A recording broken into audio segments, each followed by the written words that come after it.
Helmet man of India Raghavendra Kumar గురించి మీలో ఎంతమందికి తెలుసు? ఈ స్టోరీ వినండి. రాఘవేంద్ర కుమార్ తన స్నేహితుడు కృష్ణ కుమార్ రోడ్డు ప్రమాదంలో హెల్మెట్ లేకపోవడం వల్ల మరణించడంతో తీవ్రంగా కలత చెందాడు. తన స్నేహితుడికి జరిగిన విషాదం మరొకరికి జరగకూడదని నిర్ణయించుకొని రోడ్డు భద్రత ప్రచారం కోసం తన ఇల్లును అమ్మేశాడు. గత 10 సంవత్సరాలుగా 22 రాష్ట్రాల్లో రోడ్డు భద్రతపై అవగాహన కల్పిస్తూ ప్రచారం చేస్తున్నాడు. ఇప్పటి వరకు 1,00,000కు పైగా హెల్మెట్లను ఉచితంగా పంపిణీ చేశాడు.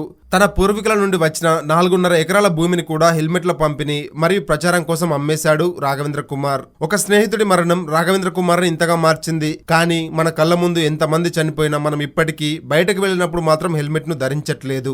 ఇకనైనా బైక్ పై వెళ్ళేటప్పుడు జాగ్రత్త వహించండి. తప్పకుండా హెల్మెట్ ను ధరించండి. మీ ప్రాణాలను కాపాడుకోండి. మరిన్ని ఇలాంటి రియల్ లైఫ్ స్టోరీస్ కోసం మన ఛానల్ వెంటనే సబ్స్క్రైబ్ చేసుకుని పక్కన ఉన్న బెల్ ఐకాన్ కొట్టేసి నోటిఫికేషన్స్ ఆన్ లో పెట్టుకోండి. ప్రేమ, పెళ్లి, ఉద్యోగం, ఆరోగ్యం ఏ సమస్యలైనా కేవలం మీ ఫోటో మరియు చేయి చూసి ఉచితంగా జ్యోతిష్యం చెప్పబడును. ఈ కింది నంబర్ను సంప్రదించండి.